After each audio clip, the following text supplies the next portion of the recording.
All right, so mainly what I wanted you to get out of this, going over transcendentalists, is when I talked about America being an extension, a European project, that despite our own uniqueness that we're creating of ourselves through our own unique experience as a colonial settler society, um, trends in Europe were still, you know, um, being interwoven into um, movements here in the United States that you can't separate from Europe.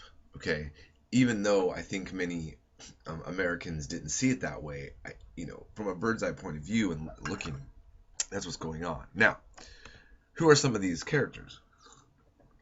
Ralph Waldo Emerson, very important, a Unitarian minister, and by the way, Unitarian Christianity is also a unique um, uh, American, religion that um, for evangelical Protestant Christians and for Catholics, this is goes way too far. Not a mainstream form of Christianity is my whole point. But kind of mystical in its own ways and accepting a lot more things than, let's say, more strict fundamentalist point of view of sticking to the scripture of the text of the Bible.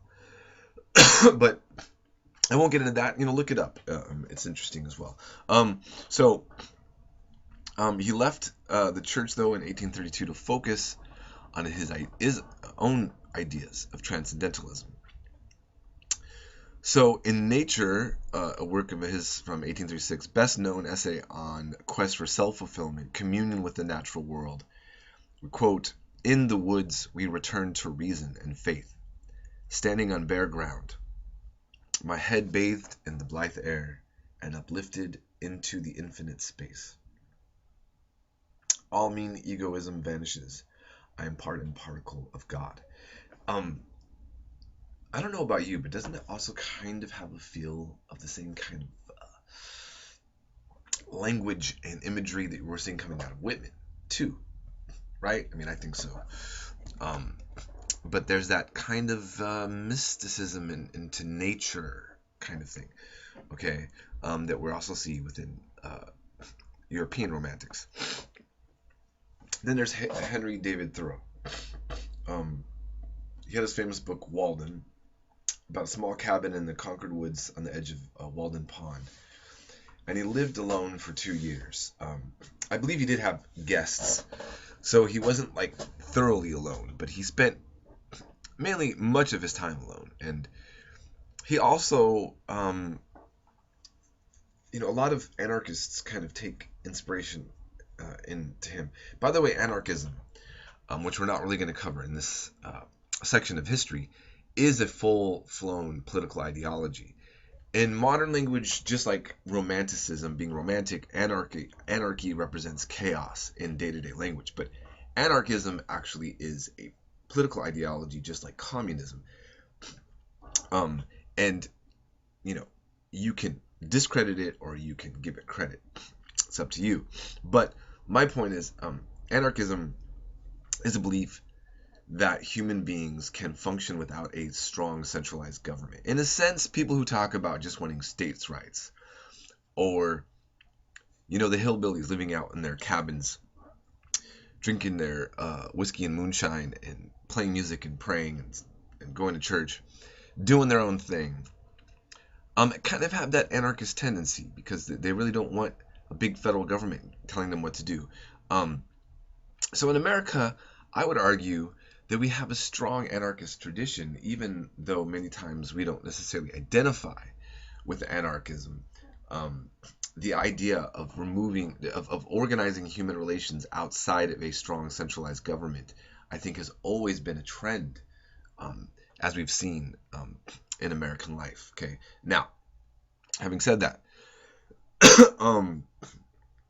he wrote. So he had that essay on civil disobedience, which is going to be influential, by the way, to like Martin Luther King and all others. But he says, "I ask for not at once no government, but at once a better government." So here is in this case, not necessarily a anarchist, uh, you know, position, but to say, I want a better government. And we'll see later that he does take kind of activist protestings about policy of the U.S. government. Does. And this is what I always want to remind us, is that everything controversial that was taking place between the treatment of the Native Americans to the treatment of blacks and women, you'll see later, along with him, on his opinion against the Mexican-American War, most of the things that we find kind of problematic in modern times had at least some small pockets of American thinkers having the same feelings that we do now. So there's never really been a time, it seems to me, that I've seen where there wasn't a position that we think that was going on controversial at the time that wasn't being addressed by somebody, even if there was just a few back in the times that it was actually happening. Okay. Now, moving on to American religion, I wanted to focus on Joseph Smith for some of the reasons why I mentioned in my first lecture. This is a picture that's very popular. If you're a Mormon, I have relatives that are Mormons. I've seen this picture very often shown. It's kind of a standard picture of Joseph Smith. He began in upstate New York. By the way, many modern religions, even the Jehovah's Witness religion, get started there around the same place in the East Coast. Seventh-day Adventists, Christian Scientists. That's a whole other interesting topic in of itself. Okay, so anyhow. So in 1824, he published the Book of Mormon. And the Book of Mormon claims to have a revelation about God's mission to, for Jesus coming to America to preach to the lost tribes of Israel, meaning that the Native Americans on the American continent are believed by the Mormons to be the lost tribe of Israel, Semitic people who once worshipped Yahweh, and then to come back and redeem them. And I'll talk a little bit more about that in a second. So, in 1831, he tried to find a place to settle his new community. He wandered for 20 years with much persecution. No doubt his ideas were considered extreme, radical, and absolutely not accepted by mainstream Christianity, and the same holds for today. If you look at Mitt Romney, who potentially could have been the first American president that was Mormon, many evangelicals liked things about him except for his Mormonism. Some could forgive it, but I think it's fair to say that my late grandfather, may he rest in peace, would have loved Romney, but was so anti-Mormon that he probably wouldn't have supported him just based on that alone. So, because he really, really had a strong position against what he considered to be modern innovation cults within Christianity. Now, I'm not making that argument right now. But what I want to point out is the influence that Mormonism has on American life. So, let me actually further go on and just say that he was arrested, imprisoned, and then an angry mob had him shot and killed in a cell, or taken out of a cell and shot and killed. So he becomes a martyr. But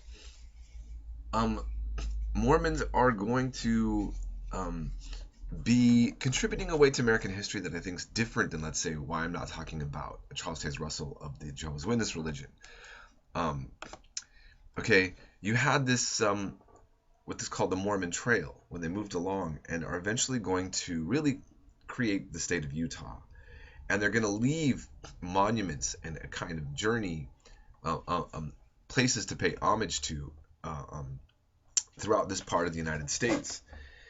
I mean, you have certain states that maybe have a strong influence of different types of branches of Christianity, but Utah is really uniquely Mormon, and many people, and I've known people who are not Mormon that have lived in Utah, find it to be somewhat difficult. Now, again, I'm not going into a critique of Mormonism here, one way or the other. I'm merely pointing out that Mormonism has left its imprint on the development of America in a way that, out of the newer religions to be created, is quite unique and profound.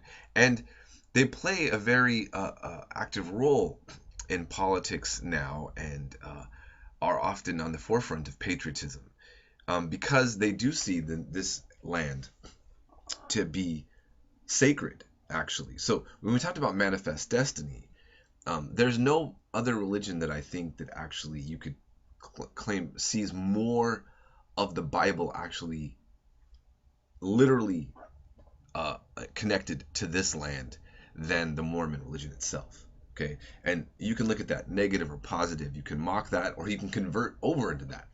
Um, but that's all I'm gonna say. So I'm gonna end right here, and I'm gonna talk a little bit more about some of these things in my next lecture.